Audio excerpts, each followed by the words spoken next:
Le MMORPG de League of Legends, les dernières nouvelles qu'on avait eues à ce niveau-là étaient pas forcément extrêmement réjouissantes, avec une refonte totale de l'équipe. La sortie de Greg Street, connu sous le nom de Ghostcrawler, c'était le 8 mars 2023. Un remaniement très important de l'équipe de développement, c'était en mars 2024. Bref, ça faisait un petit moment qu'on n'avait plus trop de nouvelles et que moi je me suis dit c'était mort, on n'aurait pas de MMO avant très longtemps de League of Legends, voire peut-être jamais. Mais un tweet très intéressant a ravivé mon espoir de l'arrivée d'un des plus grands MMO potentiels de tous les temps, à savoir World of Runeterra de League of Legends. Salut à tous, salut à Guild, j'espère que vous lootez bien, vous êtes encore nombreux à regarder régulièrement mes vidéos sans être abonné, donc pour soutenir la chaîne et ne pas manquer la suite, n'oubliez pas d'exploser ce bouton rouge, d'activer la cloche. Sur ce, c'est parti.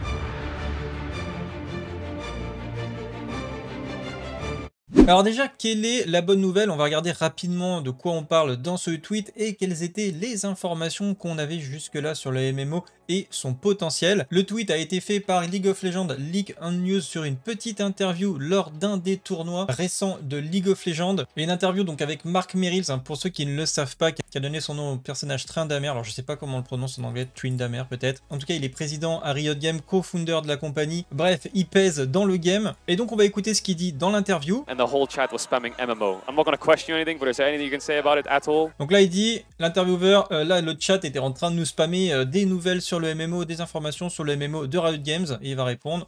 Yeah, well, we're working hard on it. Yeah, you know, it's the project I spend personally the most amount of time on, but I really think the team has a great direction now and is making a lot of momentum, and you know, it's something where we know the expectations that we have, and we're gonna really try not to disappoint. Oh hell yeah, bro! We're all so excited. Donc la traduction c'est: nous travaillons d'arrache-pied dessus. C'est le projet sur lequel je passe personnellement le plus de temps. L'équipe a désormais une excellente orientation et une forte dynamique. Nous connaissons les attentes élevées et nous ferons vraiment de notre mieux pour pas vous décevoir. Donc cette annonce est vraiment très importante pour ceux qui attendent le MMO de Riot Games, et vous êtes très nombreux. Il y a vraiment quelque chose de très spécial autour du MMO de Runeterra, et c'est déjà la taille de sa communauté qui est née sans aucune mesure avec toutes les autres communautés de MMORPG potentielles, j'entends, parce qu'évidemment ils n'ont pas encore de MMO, mais ils ont tellement une puissance de communication et ils ont fait des jeux tellement bangers qui sont à chaque fois très qualitatifs, même s'il y a eu des petits dérapages à des moments. Globalement, leurs plus gros hits, les plus gros jeux, dont League of Legends, qui sont en train de préparer avec le lore qui est incroyable. On a la série Arcane qui est juste monstrueuse, d'ailleurs je sais pas s'il y aura une suite, j'espère vraiment qu'il y aura une suite. Si vous ne l'avez pas vu, foncez, c'était sur Netflix, si elle est encore sur Netflix, c'était vraiment insane. Mais il n'y a pas que ça, il y a toute une playlist que je vous mettrai dans mon article si jamais vous voulez le voir. Il y a beaucoup de lore qui est développé sur les différentes races et différentes factions, etc. Donc vraiment,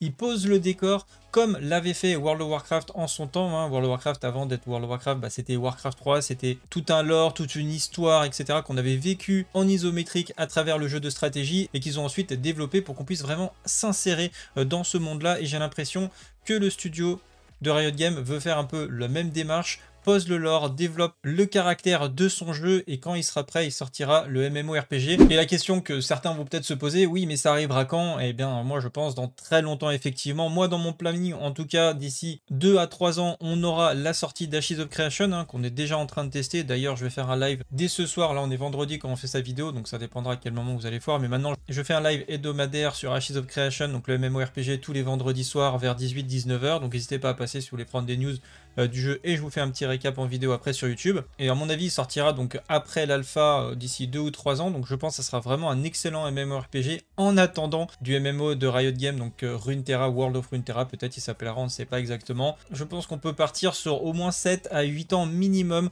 par rapport à aujourd'hui pour avoir peut-être une alpha, une bêta ou des informations complémentaires. Ça m'étonnerait que ce soit plus rapide, sauf grosse dinguerie avec peut-être les intelligences artificielles qui peuvent accélérer notamment tout ce qui va être design de la map. Mais honnêtement, j'y crois pas trop, surtout qu'on reste encore au début vraiment des cas pratiques d'intégration dans le développement des jeux vidéo au niveau de l'intelligence artificielle. Donc on ne sait pas, d'ici 2-3 ans, ça peut changer, il peut y avoir une accélération, mais voilà, je serais assez prudent, je dirais au moins 8 ans avoir quelque chose de très concret au niveau du MMO. Mais en tout cas, ça fait plaisir de savoir que c'est sur les rails, que ça avance et que c'est devenu une priorité chez Riot Games au plus haut niveau, c'est-à-dire à la direction. Peut-être que ça va même accélérer les choses. En tout cas, ça m'a donné vraiment une petite hype et ça me motive encore plus de développer ma chaîne pour être vraiment présent et vous couvrir ça au moment de la sortie. Voilà, encore une fois, je vous mets les liens de toutes les sources et les articles en description. Si la news vous a plu, n'oubliez pas de liker, partager, abonnez-vous. On se retrouve dans la prochaine. Salut à tous, c'est la Guild. Ciao, bye!